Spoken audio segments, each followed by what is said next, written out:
Star उत्सव पर देखिए आपके चहीते शोज अब से डीडी फ्री डिश पर। अनिरुद्ध, अनिरुद्ध, आप दोनों ने अनिरुद्ध को देखा है? नहीं देखा। मेरा ध्यान तो उन्मुख को हराने पर है। 3 पैर से यही कर रहे हो आप। हारोगे तो आप ही। बस करो, दोनों की शक्ति समान है, कोई किसी को नहीं हरा पाएगा। अनिरुद्ध, अनिरुद्ध,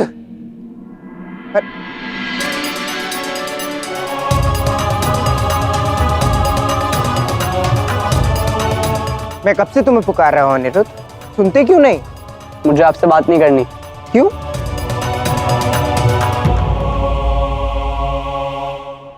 क्योंकि मुझे आपसे ऐसी धृष्टता और मूर्खता की आशा नहीं थी। देखो अनिरुद्ध, बड़ों से ऐसी बात नहीं करते। तो बिना बताए कहाँ चले गए थे कल? बताओ, कोई अपने मित्र के साथ ऐसा करता है क्या? मैंने कहा ना, मैं अपनी पूजा की सामग्री लेने वन चला गया था। आप हम सबसे शक्तिशाली हैं। जब असुरी शक्तियों ने प्रहार किया तब मैं अकेला था, आप तो आए नहीं। मित्र को संकट से निकालना होता है, फंसाना नहीं। देखो अनिरुद्ध, मैं उम्र में और संबंध में तुमसे बड़ा हूं, पर वास्तव में मैं हूं तो तुम्हारा मित्र ही ना। फिर मैं तुम्हें कैसे फंसा सकता हूं? वैसे भी मेरे जीवन का लक्ष्य किसी को गिराना नहीं, बल्कि सबसे ऊपर उठना है, और उसमें मुझे तुम्हारी सहायता की आवश्यकता होगी। अरे अब मान भी जाओ, बड़े का आदेश ही समझ लो। अरे क्या हुआ? अच्छा, ये जो अच्युता जी हैं, अन्य शिक्षकों के भांति हम इन्हें भगा नहीं पाएंगे। अरे अभी तो अच्युता जी आए हैं, अभी कुछ दिन अपने पैर जमाने का प्रयास करेंगे, परंतु मैं उनके पैर जमाने से पूर्व ही उनको उखाड़ लूंगा। अच्छा, मुझे तो कठिन लगता है। तुम देखना अनिरुद्ध, कल का दिवस अंतिम होगा अच्युता जी के लिए इस आश्रम में।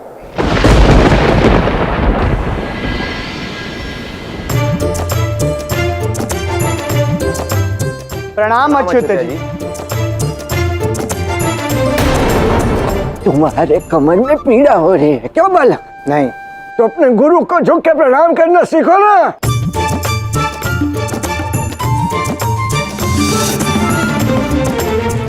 तो अब धर्म शिक्षा प्रारंभ करते हैं।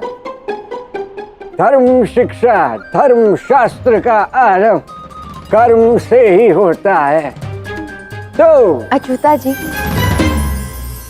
क्या मैं भी बैठूं आपकी कक्षा में? अरे हाँ, मैं तो तुम्हें कभी मना करती हूँ क्या? आप क्यों बैठ रहे हो? सांब, क्या तुम्हें ज्ञात नहीं है अच्युता जी कितनी बड़ी शिक्षिका है?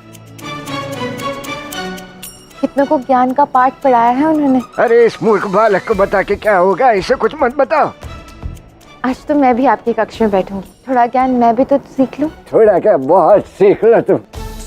तो अब यदि हम सभी सज्ज हैं तो बैठ जाते हैं। तो शिष्यों, जो मैं कह रही थी, धर्म शास्त्र का आरंभ होता है कर्म से। कर्म जिससे सबका आरंभ होता है, कर्म जो सबसे बड़ा है। इस कर्म के 2 अंग होते हैं, एक उद्देश्य और 2 क्रिया। उद्देश्य और क्रिया मिलके कर्म बनता है। कर्म का आरंभ होता है मन के उद्देश्य से। मन में उद्देश्य आता है, विचार आता है कि मैं ये करूंगा, और तत्पश्चात साकार होता है शरीर की क्रिया से। ऐसे होता है कर्म। इसे उचित रूप से साकार किया है कृष्ण ने।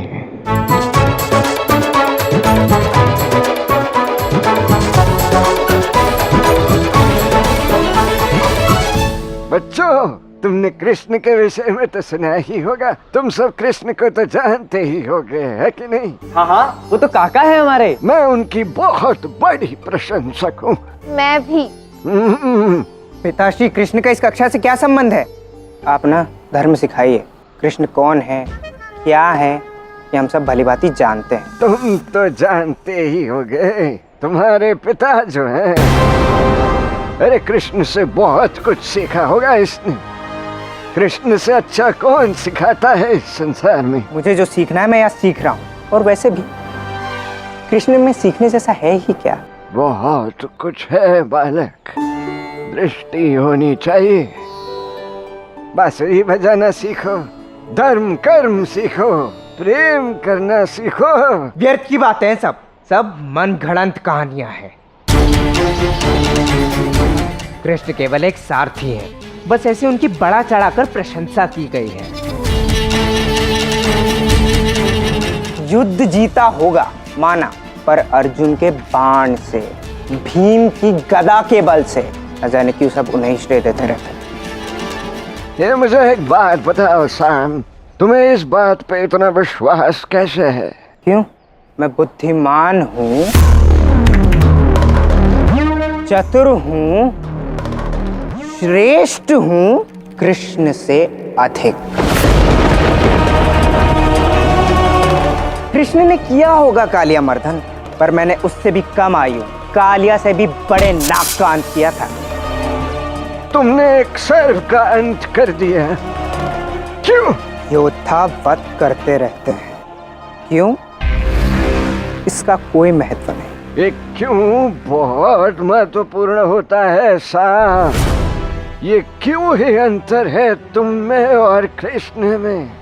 ये क्यों का अर्थ है उद्देश्य, और ये उद्देश्य क्रिया से बहुत बड़ा होता है। ये जो कर्म फल मिलता है ना, ये उद्देश्य का मिलता है, शरीर की क्रिया का नहीं। अब सोचो, यदि मैं इस क्षण... अरे मार क्यों रही हो? अच्छा प्रश्न पूछा। मार इसलिए रही हूँ क्योंकि मेरा मन कर रहा था मारने का। अब जो हो गया भूल जाओ। अब सोचो, यदि मैं इस क्षण... अरे अब क्यों मारा? अब मैंने वहां मारा क्योंकि कल रात्रि से तुम्हारे पैर में वहां पीड़ा हो रही थी। मैंने मारा ताकि वो ठीक हो जाए। अब तुम स्वयं देख लो वो ठीक हुई है कि नहीं।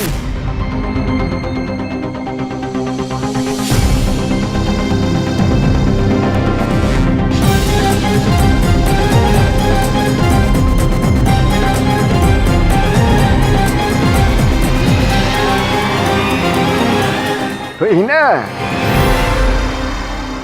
यही अंतर मैं तुम्हें समझाने का प्रयास कर रही हूँ साहब। समझो, क्रिया और उद्देश्य, मैंने दोनों परिस्थितियों में एक ही क्रिया की। हाँ, तुम्हें मारने की है कि नहीं? परंतु दोनों में उद्देश्य भिन्न था, और उद्देश्य से कितना अंतर पड़ा, यही तुम्हें सीखना है। उद्देश्य। कृष्ण ने काव्या का मर्दन किया वृंदावन वासियों के प्राण बचाने के लिए, सारे जीव जंतुओं को बचाने के लिए काव्या का मर्दन करना आवश्यक था। और तुमने उस सर्प का अंत क्यों किया? बस अपने शक्ति प्रदर्शन के लिए, अपनी शक्ति संसार को दिखाने के लिए किसी का अंत करना उचित नहीं है ऐसा। इस समस्त संसार की पुण्य शक्ति उद्देश्य में वास करती है साहब, शरीर की क्रिया में नहीं। अच्छा, सिद्ध करके दिखाइए। अरे आप सब मेरे साथ चलिए, मैं सिद्ध करके दिखाती हूँ।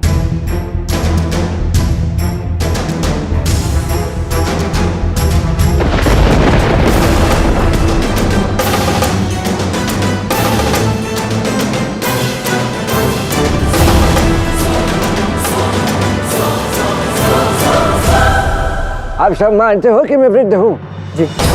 फिर भी यदि तुम सब पे संकट आ जाए तो इस विशाल वृक्ष को देखो। इस विशाल वृक्ष को उखाड़ कर मैं शस्त्र बनाकर तुम सबकी सुरक्षा कर सकती हूँ। उद्देश्य शक्ति से कहते हैं। ये वृक्ष बहुत पुराना होगा, इसे उखाड़ने के लिए बहुत बल चाहिए, जो कि तुम में ना हो सकता है ना आ सकता है। पर मैं इसी क्षण इस पेड़ को उखाड़कर फेंक सकता हूं।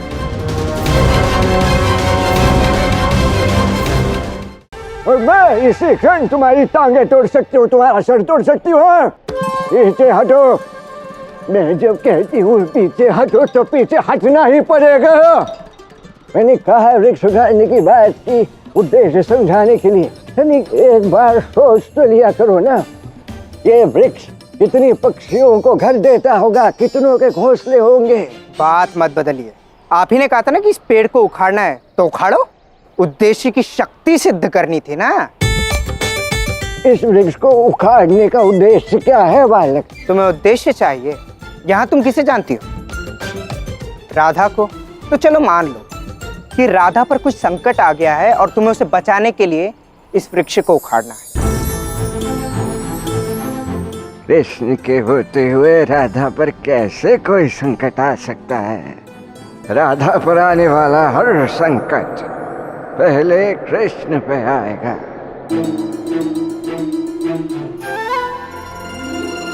फिर बदल दी बात।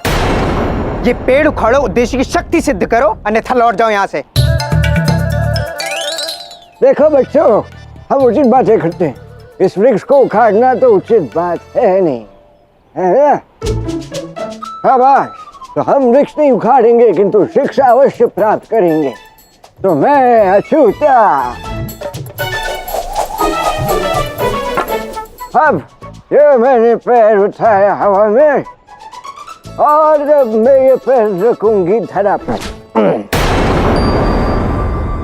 अब तुम सब में से कोई भी आए अपने हाथों से पकड़ के इसे हिला के दिखाओ तो मैं मानूं। उद्देश्य की शक्ति उचित होगी, शक्ति होगी तो अवश्य होगा। ये तो कोई भी कर सकता है। हमारा सबसे छोटा अनिरुद्ध ही कर देगा। हाँ, मैं ये कर सकता हूँ।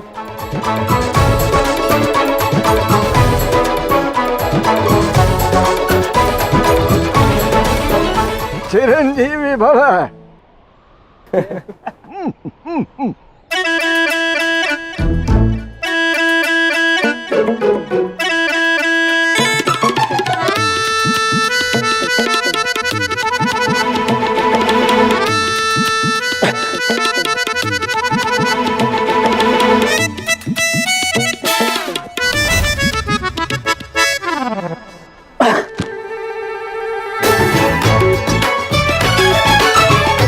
कोई बात नहीं।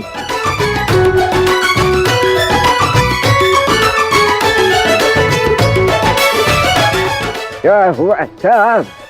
इनका छूटा। अनिरुद्ध अभी छोटा है, उसमें बल कम। मैं प्रयास करता हूँ। नहीं उन्मुख, मैं जाता हूँ। तो मैं जाऊंगा। उन्मुख, तुम कल भी गए थे ना? तो आप भी तो कल चले गए थे ना। उन्मुख, मुझे जाने दो। नहीं, मैं छोटा हूँ, मैं जा रहा हूँ। नहीं उन्मुख। लड़ो मत। जाना है तो दोनों साथ में जाओ।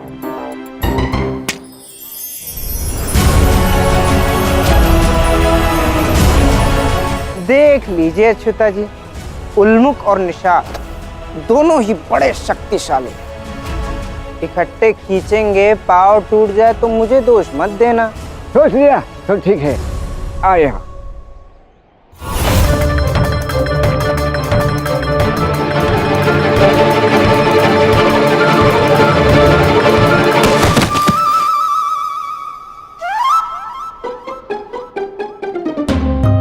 छल है ये, ऐसा हो ही नहीं सकता। लगता है अब मुझे ही आना पड़ेगा। तुम्हें तो पहले आना चाहिए था। उद्देश्य शक्ति तुमको सीखनी है, मूर्ख।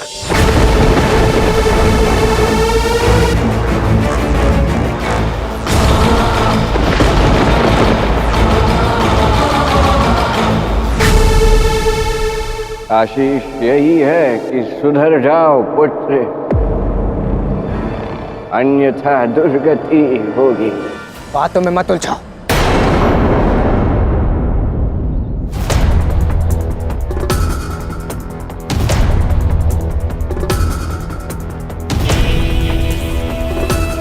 अरे क्या हुआ? नहीं, थोड़ी शक्ति लगाओ ना। मैं अछूता हूँ, ऐसे नहीं मानूंगे हम।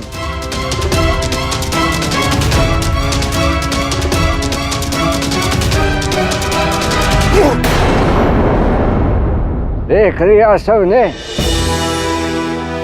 यदि उद्देश्य अच्छा ना हो तो शक्ति, परिश्रम, कष्ट सब व्यर्थ जाता है।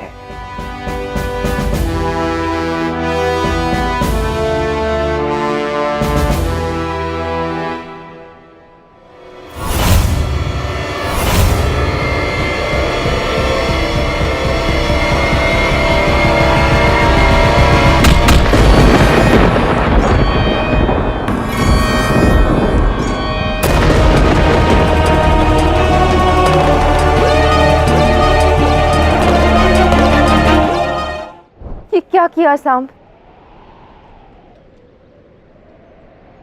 आप ठीक तो है? लो, हिला दिया ना पैर। ये लीजिए। बड़ा भाषण दे रही थी ना, पर कर्म में, शक्ति में मैं जीता। आई थी बड़ा उद्देश्य का महत्व सिखाने। तुम कैसे जीते साहब? कैसे जीत हुई तुम्हारी? हाथ से पकड़ कर खींच के दिखा, हिला के दिखा तो मैं मानू। तुमने क्या किया तुम भली बात ही जानते हो। तुमने पैर के दुर्बल भाग पर प्रहार किया है, वो भी पूर्ण शक्ति से। ये उचित नहीं था साहब। युद्ध में सब नीति संगत है। साम दाम दंड भेद से कैसे भी। तुम्हारा उद्देश्य अनुचित था साहब। शिक्षा अच्छा उद्देश्य सिखाने के लिए थी। न तुम्हारा उद्देश्य उचित था, न क्रिया उचित थी। समय लगेगा तुम्हें समझने में। यही आशा करती हूँ कि शीघ्र से शीघ्र समझ जाऊंगा। सीखना आपको मुझसे चाहिए कि विजय कैसे पाई जाती है।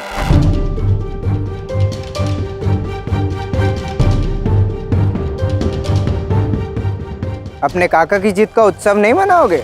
हाँ, छोटी सी जीत है सही, परंतु आपकी जीत अवश्य हुई है।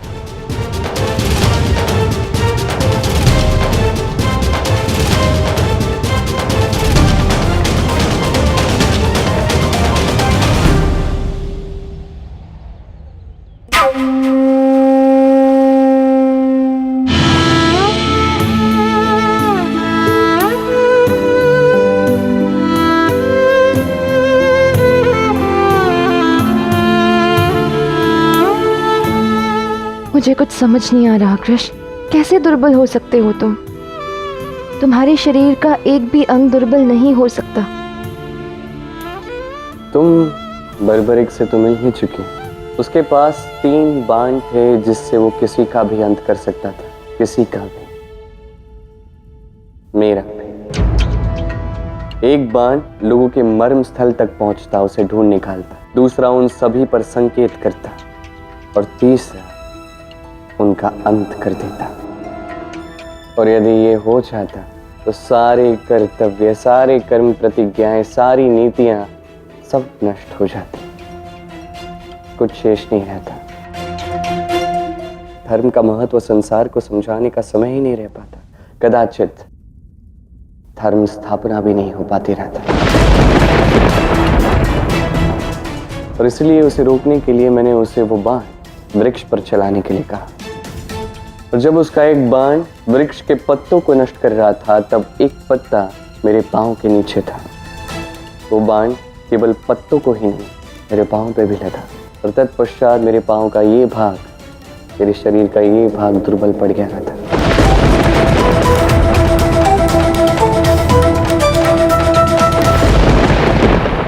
और बड़ी बात ये नहीं है राधा, बड़ी बात तो ये है राधा कि शाम को ज्ञात तक नहीं था कि वो मेरे शरीर का दुर्बल भाग है। पर न जाने कैसे उसके अंतर्भावना से वही कर्म हुआ।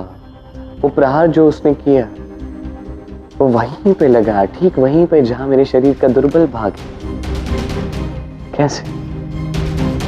भय तो इस बात का है कि यदि उसे सारी शक्तियां मिल गई तो उद्देश्य को हीन कर वो अनुचित से अनुचित कार्य करेगा, क्योंकि उससे जो भी कर्म होता है उससे केवल विनाश ही होता है। किंतु क्या इस भयानक भविष्य को रोकने का और कोई मार्ग नहीं है? यदि कोई मार्ग है या नहीं वो तो हम नहीं जानते रहता। हम बस इतना जानते हैं कि हम अपना कर्म कर सकते हैं, सकारात्मकता के साथ उसे सुधारने का हर संभव प्रयास कर सकते हैं। क्या पता कोई ऐसा दिन आ जाए जहां सांब अपने पिता का उजला हुआ पक्ष देख सके।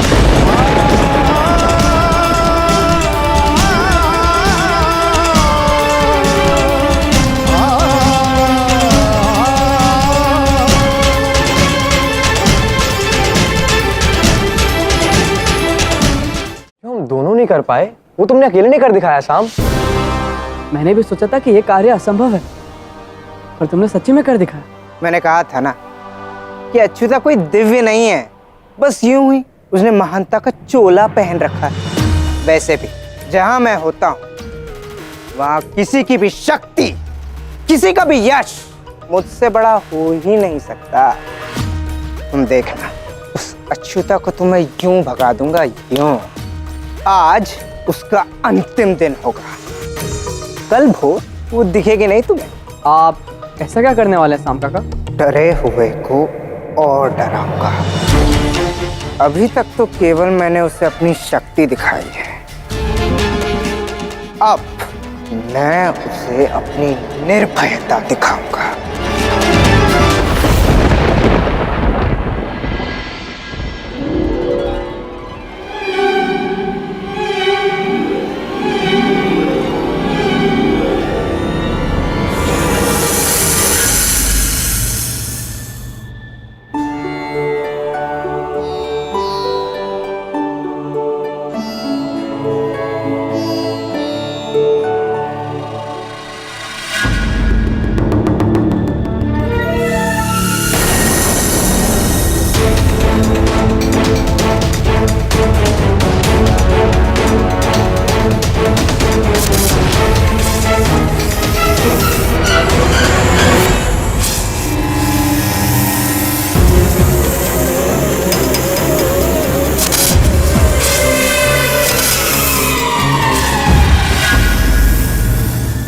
तुम मुझ पे प्रहार करेगा मूर्ख सर्प।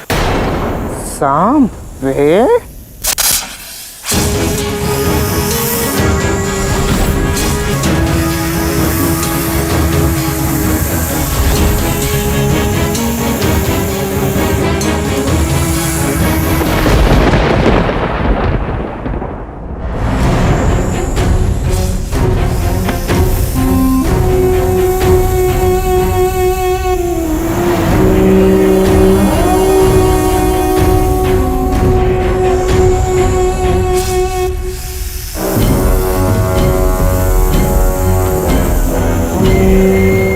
तुम्हारे जाने का समय आ गया है अच्युता।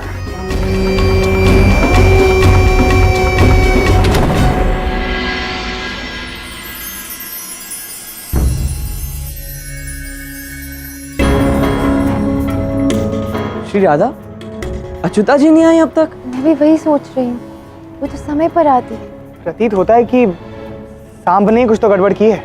लगता है कि वो सच में चली गई है। कौन कौन कहाँ चला गया है?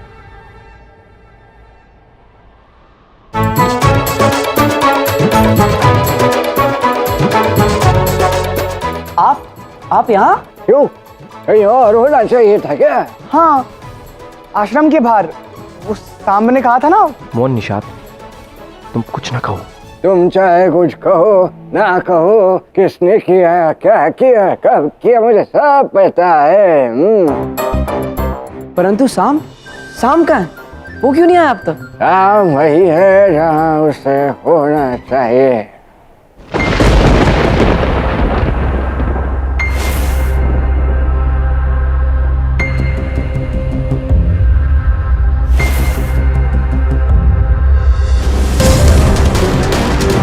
ये कौन सा स्थान है?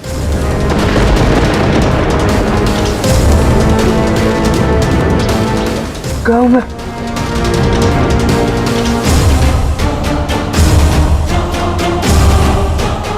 मुझे श्वास क्यों नहीं आ रहा?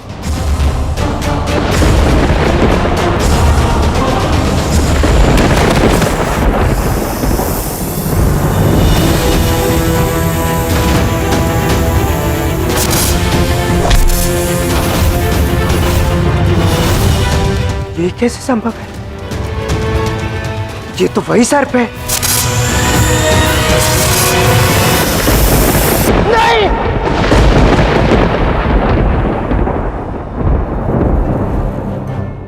मैंने तो सर्प को पकड़ा था, फिर मुझे ये स्वप्न कैसे आ सकता है कि वो मुझे निकल रहा है? तो आज हम धर्मशास्त्र के विषय में एक और एक क्षण। क्यों है? एक तो तुम विलंब से आए, मेरे कक्षा में विघ्न उत्पन्न किया और ऐसे ही खा के बैठ रहे हो बिना क्षमा मांगे। मैं क्षमा नहीं मांगता। मांगनी पड़ेगी। हाँ। और वैसे भी क्षमा मांगने में बुराई क्या है? तुम्हें अपने भाइयों के साथ बैठना नहीं है क्या? क्षमा।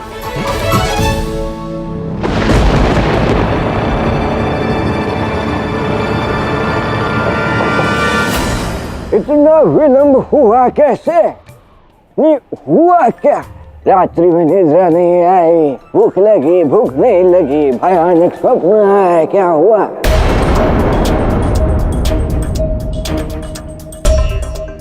अरे तनी मुझे देखो, देखो इतनी वृद्ध हूँ मैं, फिर भी उचित समय पे उठ जाती हूँ। तुम्हें पता है मुझे रात्रि में सांप की हिस्साहट की आवाज आ रही थी,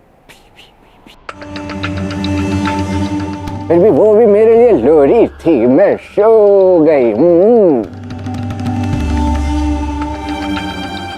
वैसे उचित समय पे आए हो, भोजन करने ही आए होंगे, शिक्षा तो मिलेगी नहीं। चलो चलो भोजन कर लो सब लोग।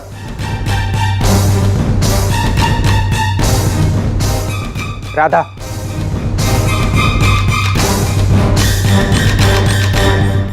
मैं आपको सचेत करता हूं, अछूता से दूर रहना। तू जैसी दिख रही है ना, है नहीं। अब क्या बताऊं तुम्हें, ये सच में जो है वो दिखती नहीं। क्या सोचने लगी आप? साम, भला तुम्हें क्यों ऐसा लगता है?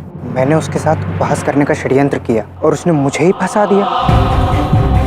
वो अवश्य ही कोई माया करती है। मुझे ज्ञात करना होगा कि उसके पास क्या शक्तियां हैं। अवश्य ज्ञात करो, यदि पता चले तो मुझे भी बताना।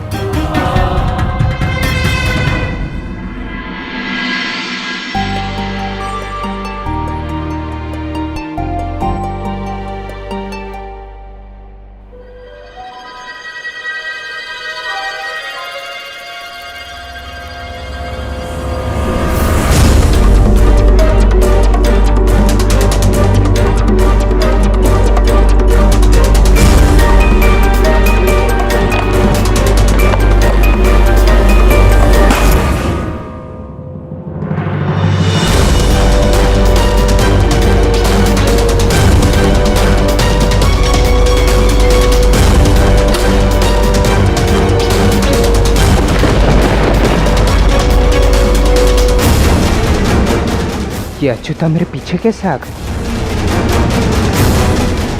कहीं ये महिला सत्य में मायावी तो नहीं?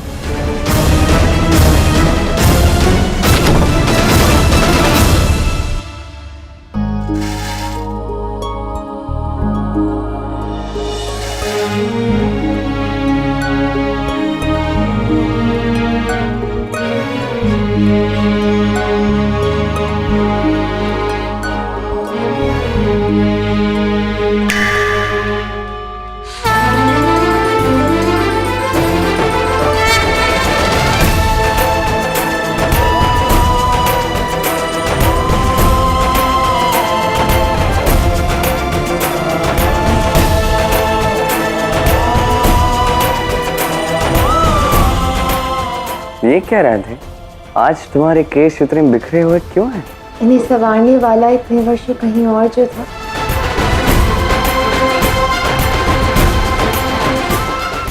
ठीक है, चलो आज तुम्हारे केस सवार लेता।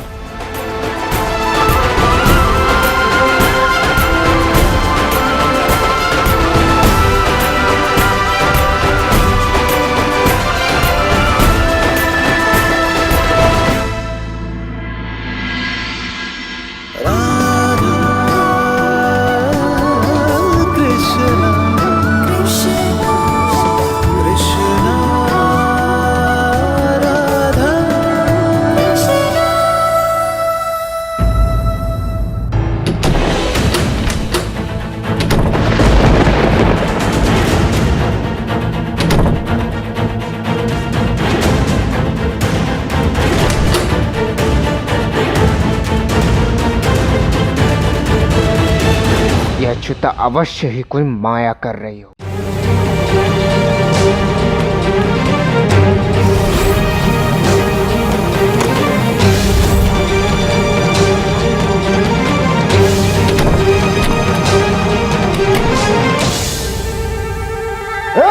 उदंड बाल, यहाँ क्यों आए हो तुम? आपको क्या, मैं श्री राधा से मिलने आया हूँ। आओ सांब, देखो इन्होंने मेरी कितनी अच्छी केश सज्जा की है, बिल्कुल वैसी जैसी कृष्ण को भाती है। और नहीं तो क्या, वह कृष्ण तुम्हारे मन में ही नहीं मेरे मन में भी बसता है। कृष्ण कृष्ण मेरे कृष्ण कृष्ण। बस हो गया हो तो जाओ। अरे ऐसे कैसे हो गया, अभी तो लत सवारनी बाकी है। सांब, तुम केवल धर्म ही नहीं और भी बहुत कुछ सीख सकते हो इनसे। मुझे कुछ नहीं सीखना, मैं केवल यहाँ इतना कहने आया हूँ कि ये अच्युता मुझे मूर्ख नहीं बना सकती। मैं जानता हूँ कि कल रात्रि जो मेरे साथ हुआ उसमें इन्हीं का हाथ था। कल रात्रि तो मैं शांति से सो रही थी, मैं कैसे कुछ कर सकती हूँ? किंतु कल रात को हुआ क्या था ये तो तुमने बताया ही नहीं साहब।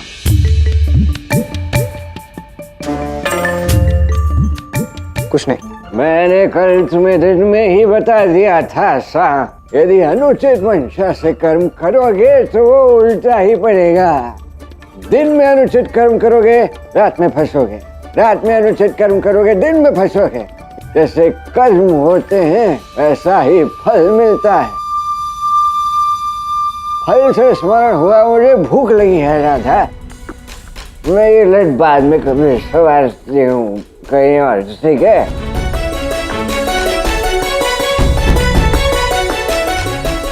आजीवन क्रोध में से पकड़ो, आजीवन क्रोध क्रोध।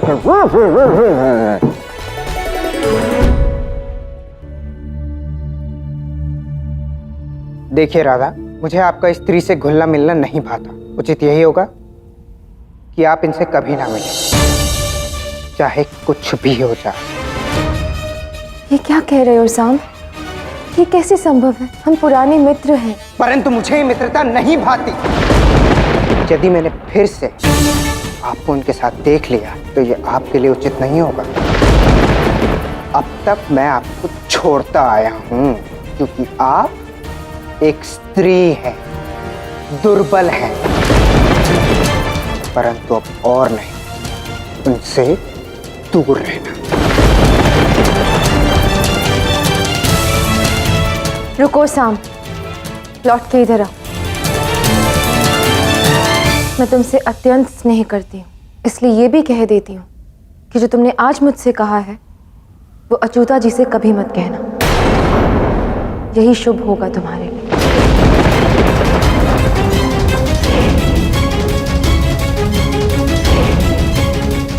राधा का ये रूप मैंने कभी नहीं देखा। कुछ तो है उस अच्युता और राधा के मध्य, मुझे जान नहीं होगा।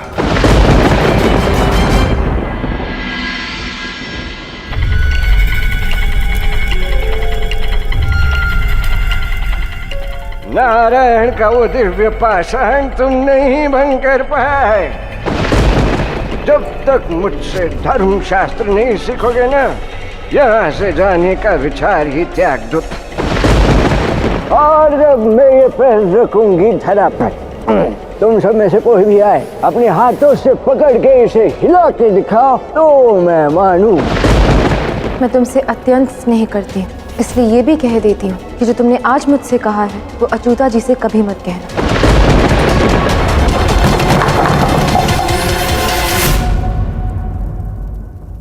इस अछूता के आने से मेरी कठिनाइयां और बढ़ गई है। अब तो राधा भी मुझसे ऊंचे स्वर में बात करने लगी है। इस अछूता को कोई पाठ पढ़ाना ही होगा और ऐसा पाठ पढ़ाना होगा जो वो कभी नहीं भूलेगी। और इसके लिए मेरा सबसे पहला लक्ष्य होगी राधा।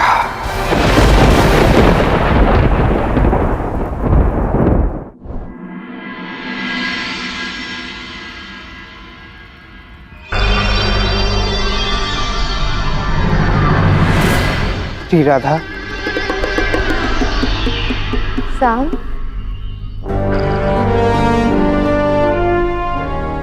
साम, तुम हाथ जोड़कर क्यों खड़े हो? बहुत बड़ी भूल हुई है मुझसे,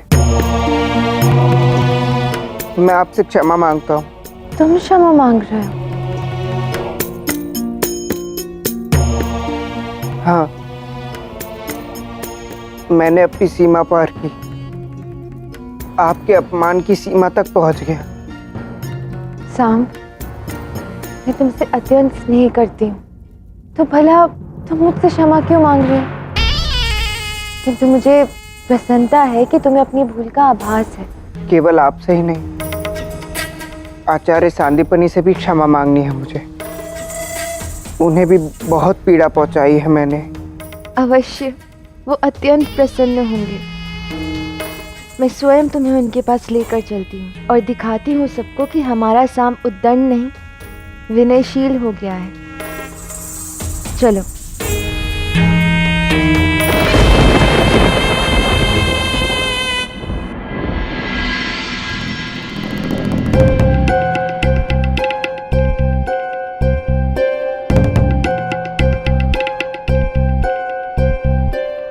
क्या हुआ राधा?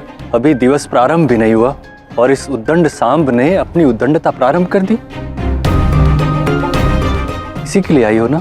उद्दंडता नहीं, इसके विनय के लिए इसको आपके पास लेकर आई हूँ आचार्य। सांब आपसे कुछ कहना चाहता है।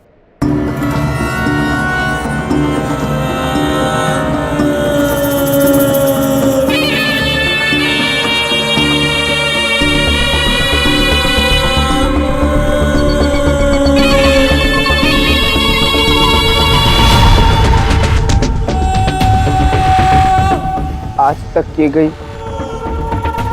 अपनी हर भूल के लिए मैं आपसे क्षमा चाहता हूँ आचार्य। मुझे इतना व्याग्र और उद्दंड नहीं होना चाहिए था, पर अब मैं बदलना चाहता हूँ। मैं आपसे कुछ सीखना चाहता हूँ आचार्य। क्या कहा?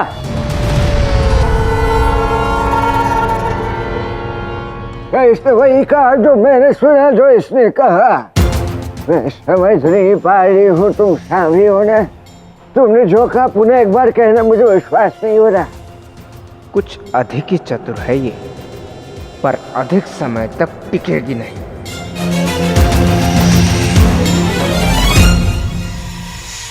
जी हाँ, आपने जो सुना ठीक सुना। मैंने अपने गुरु से क्षमा मांगी है।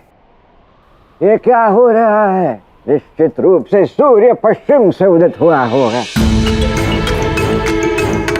क्या है, कुछ समझ नहीं आ। राधा, ये स्वप्न तो नहीं है? मुझे चुटकी काटो ये शिक्षा। ये स्वप्न नहीं, सत्य है। कैसी हो रही? इतना थोड़ी कहा था मैंने। किंतु अब विश्वास हो चुका है कि ये सब सत्य है, स्वप्न नहीं है। जी हाँ, ये सत्य है और मैं आपसे भी क्षमा चाहता हूँ। सभी कहते हैं कि आप महाज्ञानी, और इसीलिए अब मैं सत्य में आपसे भी कुछ सीखना चाहूंगा। ऐसा कैसे हो सकता है? एक ही दिन में इतना परिवर्तन जो युगों युगों में नहीं होता। कुछ तो समस्या है। कल इसी पाव पे तुम प्रहार कर रहे थे, आज इसी पाव को पकड़ने की तुम बात कर रहे हो। कुछ तो समस्या है। विश्वास कीजिए अचूता जी, साम बदल गया है। जी, मेरे पिता के प्रति मेरे मन में जो द्वेष था उसे मैंने आप सब पर अनुचित रूप से निकाला है। मुझे आप सब क्षमा कर दीजिए। साम, भूल को सुधारने की दिशा में सबसे पहला कदम होता है भूल स्वीकार करना। अब देखना, सब ठीक हो जाएगा। अच्छा परिवर्तन है साम। नारायण की कृपा सदैव तुम्हारे ऊपर बनी रहे। कल्याण।